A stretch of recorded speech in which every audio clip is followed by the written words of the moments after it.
Yes, of course. And guess where that money comes from? It's just fake anyway. So what's going to have to happen, what will happen is once the... I wish I had 6 hours with this guy. U.S. government debt, which will balloon eventually to $15 trillion, which will balloon to eventually $20 trillion.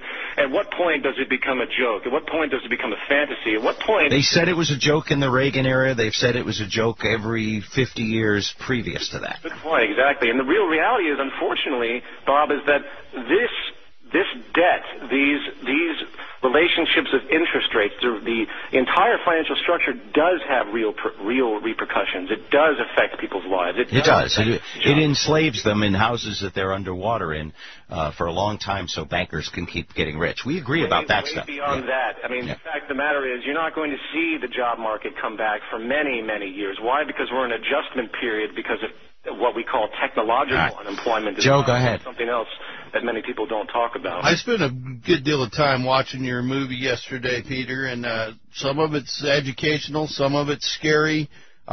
Some of it I have to question as far as calls to action, where this is what, from what I understand, you're asking people to do. Number one, pull your money out of the big banks. Everybody ought to go and take their money out of Bank of America, Citigroup, these really big ones. That's a gesture that I denote in a poetic sense to say, you know what, let's stop feeding these machines that keep within the monopoly structure, which of course they are, counterparts of the... But hold on, if you pull your money out of the bank, it then becomes worthless, because if everybody pulls their money out of the bank, it's revealed for the monopoly paper money that it actually is. If you pulled your money out of the bank right now, and everyone did, it would be an amazing statement. It would have dramatic effects. Sure, like the national gas out, I get it, but I mean, what would be the result of doing that, though? What would be the long... Actually, my suggestion was really more poetic, is pull your money out of the big banks, put them in smaller banks, but stop feeding these banks, the ones that, of course, got the bailout, which, of course, are the Federal Reserve cartel. Let's stop feeding this particular organism as a poetic gesture. I'm not saying there's actually a resolve. No, another call to action was to boycott conventional media. Apparently, these huge media conglomerates. You're not doing that. You're not out here talking to the Amish today. You're on our 100,000-watt transmitter. CBS radio, I might say. Well, you're not Fox News, and you're not CNN. And again, what we have here is a filtration system. I hope everyone understands that the media, whether you believe it or not, has a filtration process based on their financial associations. We see this over and over again. The media is, I'm sorry, another wing of the government at this stage, the mainstream media, and they do have talking points and filtration processes. We don't have any talking points. Well, that's good for you. That's why I'm here. Okay. Now, this is the one I have a little issue with. Those two I can understand, a little less Katie Couric in my day. Might be all right. But you say, whatever, under no circumstances do you or let any of your family members join the military. Why not? Military establishment is utterly obsolete, and lack of participation is going to be one of the first things to bring this type of tendency down. Well, last night... The self-feeding, self-circling feedback loop, meaning that the more we prepare, the more other countries prepare.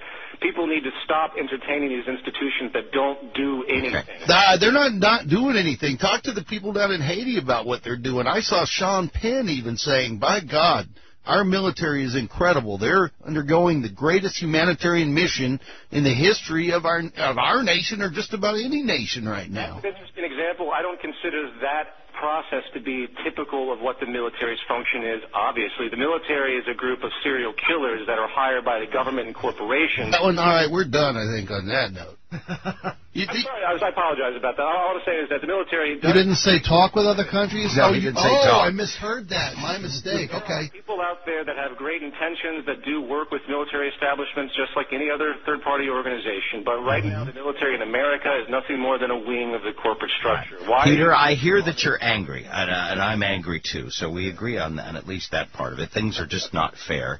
But I'm not hearing the whole Imagine song playing out in your description so far. Imagine there's no army. Imagine there's no banks. Yeah.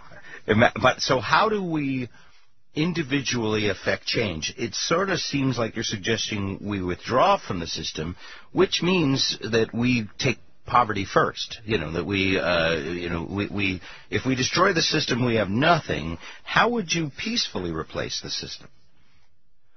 Well, it's unfortunate, again, as I mentioned, that in order to get people to see the light, if you will, in order to get them to be realigned with something that might be more sustainable, they have to go through a certain degree of suffering. That is an unfortunate reality. Yeah. I see a biosocial influence occurring with the collapse of the financial markets continuing, with a large increase in unemployment and poverty, with more death and destruction. But what would you suggest instead?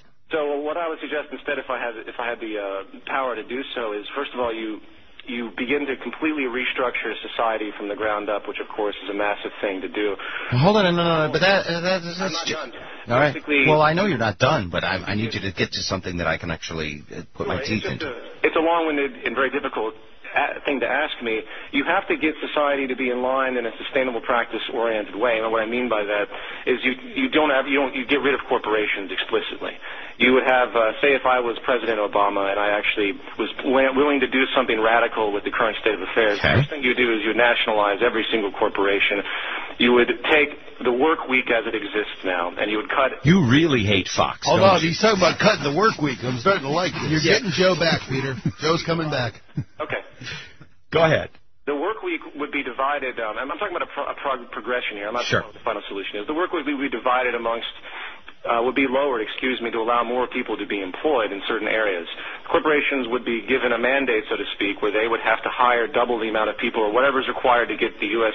population up to 4 million. Okay, well, now you do know that none of this is doable. Well, that's only one example of... Hold on, please. Please don't just redirect me. You do know that none of this is doable. None of what is doable? None of this is doable. No one has the ability to make that happen. Well, actually, this was discussed in the Roosevelt administration very seriously by Congress at a certain point. It's not that it's not doable. It's that there would have to be a political way to get the corporations to feel a benefit from making this type of exception to their typical... Which means, like health care, by the time they all got their word in, nothing would really change. Well, I'm not saying that these things are actually going to happen. I'm just trying to give a sense of the transition. The problem with our system is that it's paralyzed because of the profit motive and the interest, the lack of the general reaction that they don't want any government involved to do anything, which generally speaking is legitimate because the government is just another corporation like anything else. Peter... My point is that what I would do as of right now is you would stop the market system explicitly, and you would begin to renovate society to create goods that last the largest amount of time, that aren't based on the natural planned obsolescence that's inherent in the competitive structure. For a corporation that makes... Hold on, you can't keep running on with your sentences. Is that how you stay on? I'm trying to make a point. No, but... Peter, let me ask you one thing. There's so much that you want to cover and so little time we have to cover. Let me ask you a couple quick things, if I may. Sprechen Sie Deutsch? That would be a no. Habla español? No hablo español, no. Parlez-vous français? No, French. Why do you live in America? If this system is so bad and so broken and so unfixable and so entrenched, why don't you live in Europe or South America? Because they're all the same. They all function the exact same way. They're just different degrees of how distorted the culture and the... Might I suggest Uranus? Cute. All right, Peter. There's nothing to run from here. Either the world starts to reorient itself in a sustainable manner, or we're going to have some serious problems that will affect all of your families. I'm not here trying to stir up... Is your change, is your movement, your change, is it more doable from a different platform from another country? That might be possible. That might be possible. America is probably the toughest cookie. We have the highest level of stratification. We have the highest corporate control. We are an extreme, but... living in America, living anywhere else, it really doesn't mean anything. This is a global movement. Our change is, in the most ambitious sense, to be a global change. And it's a very difficult subject, but that we're not interested in countries. This far exceeds anything, the relevance of the naive protectionism that has been established due to our tribal mentality to create all these borders and to think that sovereignty actually means something. It does. Right. It's a protectionist orientation. We are just about out of time. I do want to give you some of the feedback from listeners. God bless you all. This man is dead on. Thank you for giving him a voice. Please talk